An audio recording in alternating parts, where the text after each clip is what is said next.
Bom, gente, agora a gente vai analisar a terceira dilatação, que é a dilatação volumétrica. A dilatação volumétrica é a dilatação analisada nas três dimensões de um corpo, ou seja, no seu volume, porque o volume, ele trabalha com as três dimensões do corpo. Na realidade, todo o corpo, ao se dilatar, ele sofre uma dilatação volumétrica. Ele dilata nas três dimensões, comprimento, largura e altura. Porque o fato da gente analisar a dilatação linear, que a dilatação é analisada somente no comprimento, ou a dilatação superficial, analisada na área de um corpo, em duas dimensões, é só uma questão de análise. Porque todo o corpo ele é tridimensional, ele tem as três dimensões, comprimento, largura e altura. Então, ao se dilatar, todo o corpo ele se dilata nas três dimensões. O fato de eu analisar somente o comprimento ou a área é só uma questão de análise, tá? Ao se dilatar, todo o corpo sofre uma dilatação volumétrica, ou seja, no seu volume. Tá? Por exemplo, considere uma barra metálica. A barra é uma figura geométrica que é o paralelepípedo. Então, numa temperatura inicial, essa barra ela tem um volume inicial que eu vou chamar de VI. Então, essa barra tem comprimento, largura e altura. Considere que essa barra sofreu um aquecimento, ficou no sol, foi colocada dentro de um forno. Então, essa barra sofreu um aumento nas suas dimensões. Ela sofreu uma dilatação volumétrica. Houve um aumento no comprimento, na largura e na altura. Então, ela sofreu uma dilatação tridimensional, volumétrica, nas três dimensões. Então, nós passamos a ter um volume final, VF, agora. Então, observe o seguinte, a dilatação volumétrica, seguindo o mesmo parâmetro das outras, o ΔV, delta significa variação, V de volume, é sempre o volume final menos o volume inicial. Toda variação é o valor final menos o inicial. Então, a dilatação volumétrica é a mesma coisa. Para eu saber o tanto que dilatou, o tanto que cresceu, eu vou pegar o volume final e subtrair o volume inicial. Muito bem. Agora, para eu calcular a dilatação volumétrica também, eu preciso conhecer o referencial. Qual que é o referencial? O volume inicial. Então, lá na segunda equação também, partindo das outras equações da dilatação linear e da superficial, eu vou calcular. Para eu calcular a variação de volume, eu vou pegar o volume inicial, que é o meu referencial, que é o tamanho normal do corpo. Agora, para calcular a dilatação volumétrica, eu preciso saber o coeficiente de dilatação, que eu vou chamar de gama. Gama é uma letra grega, que eu represento por essa letra aqui, que é o gama, que vai chamar-se coeficiente de dilatação volumétrica. E por que eu vou chamar de gama? Eu vou explicar agora mesmo, né? A dilatação, ela depende do material. E para dilatar, o corpo precisa sofrer uma mudança na sua temperatura, ou tem que aumentar ou tem que diminuir, né? Se o corpo aumenta de temperatura, normalmente, geralmente, o corpo sofre um aumento no seu tamanho.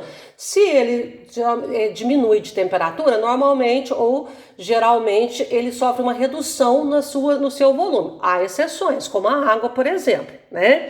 Então, o ΔT é a variação de temperatura. Então, para o corpo sofrer uma variação de volume, eu preciso também conhecer o seu volume inicial, o tipo de material que é representado pelo coeficiente e a variação de temperatura, que é a temperatura final menos a inicial. Se não tiver variação de temperatura, não tem dilatação. Mas por que agora a gente trabalha com outro coeficiente de dilatação, que é o volumétrico, o coeficiente de dilatação volumétrica? Porque agora, gente, o corpo dilata em três dimensões. O coeficiente alfa, ele indica o quanto o corpo dilata em uma medida, em uma dimensão.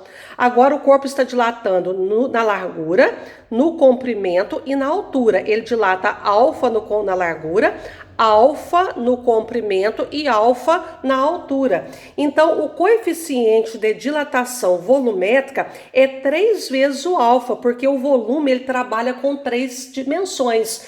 Então, para nós calcularmos o coeficiente de dilatação volumétrica, caso ele não seja dado, nós temos que pegar o coeficiente linear e multiplicar por 3, tá bom?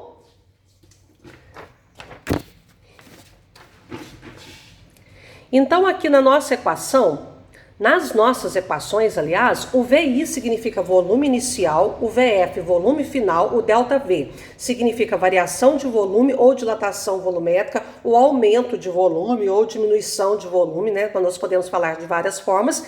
E essas três grandezas podem ser dadas em metros cúbicos, centímetros cúbicos, milímetros cúbicos, litros, ml, que é mililitro, né? Que também pode ser dado para unidade de volume. E por que as unidades vêm ao cubo? Porque são três dimensões. O gama é o coeficiente de dilatação volumétrica, que também é dado em graus Celsius a -1.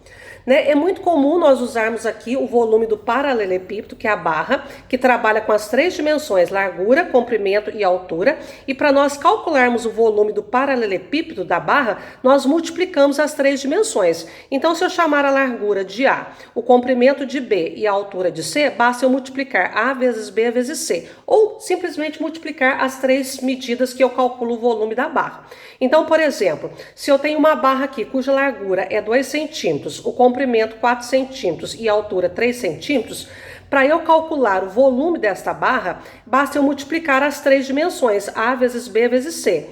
2 centímetros vezes 4 centímetros vezes 3 centímetros. 2 vezes 4, 8 vezes 3, 24. Centímetros vezes centímetros vezes centímetros dá centímetros cúbicos. Por esse motivo que a unidade vem elevada ao cubo, porque são três dimensões. Tá? Então é muito comum a gente ter que calcular o volume primeiro antes de calcular a dilatação volumétrica, tá bom? Então vamos fazer um exemplo aqui de dilatação volumétrica. Por exemplo, uma panela de cobre apresenta uma capacidade. Capacidade aqui para nós vai ser a mesma coisa de volume. Então, uma panela de cobre apresenta um volume de 5 litros a temperatura de 20 graus Celsius. Então, nessa temperatura, essa panela tem 5 litros de volume.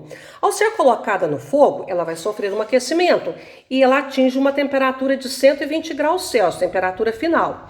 Sabendo que o coeficiente de dilatação linear do cobre é 17 vezes 10 a menos 6 graus Celsius a menos 1, calcule, letra A, o coeficiente de dilatação volumétrica do cobre. Muito bem, então quais são os dados que nós temos? Vamos colher os dados inicialmente. O volume inicial da panela é 5 litros. A temperatura, ela tem esse volume na temperatura inicial de 20 graus Celsius. A temperatura final, a qual ela foi aquecida no fogo, 120 graus Celsius. E o coeficiente linear de dilatação linear do cobre, 17 vezes 10 a menos 6 graus Celsius a menos 1. Significa que para cada 1 grau Celsius, o cobre dilata esse valor. Agora, pediu na letra A para nós calcularmos o coeficiente de dilatação volumétrica. Volumes são três dimensões, então para calcularmos o gama, o coeficiente de dilatação volumétrica do cobre, nós vamos pegar o coeficiente linear e multiplicar por 3, porque volumes são três dimensões. Então, 3 vezes 17 vai dar 51 e mantém a potência, vezes 10 a menos 6 graus Celsius a menos 1. Então, o coeficiente de dilatação volumétrica do cobre é 51 vezes 10 a menos 6 graus Celsius a menos 1. Letra B, está pedindo para a variação de volume da panela após o aquecimento. Bom, após o aquecimento, a temperatura final da panela foi de 120 graus Celsius. Então, quando a panela sofreu um aquecimento de 20 para 120 graus Celsius, qual foi a variação de volume que ela sofreu? Então, para nós calcularmos essa variação de volume, nós vamos entrar na segunda equação. ΔV é volume inicial vezes o coeficiente de dilatação coeficiente de dilatação volumétrica do cobre vezes a variação de temperatura. E nós temos todos os dados. Então, o volume inicial é 5, o coeficiente da dilatação eu vou tirar da potência, eu vou pegar a vírgula que estava aqui e vou voltar 1, 2, 3, 4, 5, 6 casas para a esquerda, porque o expoente é negativo. E multiplicar pela variação de temperatura. A temperatura final é 120, menos a inicial, que é 20. E o que nós fazemos primeiro? Nós resolvemos primeiramente o parêntese. Então, nós vamos repetir aqui ΔV igual, repetimos o volume inicial, repetimos o coeficiente, 120 menos 20 dá 100. Agora, nós multiplicamos 5 vezes 0,000051 vezes 100. E nós vamos chegar ao valor de ΔV igual a 0,0255 litros. É um valor muito pequeno, porém existente. né? A dilatação dos sólidos é um valor sempre muito pequeno. Os sólidos têm pouca facilidade para dilatação, as moléculas são muito unidas, então dilata-se pouco. Letra C, está pedindo o volume final da panela. Agora nós vamos usar a primeira equação. ΔV é igual a volume final menos volume inicial. O ΔV, que é a variação de volume, é 0,0255. O volume final é o que eu quero calcular. E o volume inicial da panela é 5. Então, a variável, na matemática, a gente vai passá-la para o primeiro membro, invertendo o sinal, vai ficar negativo. O volume inicial já está no segundo membro, permanece com o sinal negativo. A variação de volume está positiva, passo para o segundo membro negativa. Como a variável está negativa, multiplico tudo a equação inteirinha por menos 1.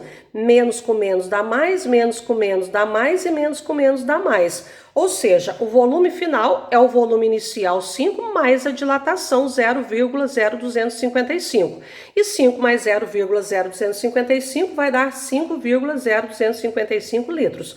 Ou seja, eu nem precisava fazer essa parte aqui. O volume final é o volume inicial, o que tinha mais o que acresceu, mais o que dilatou, que é 0,0255.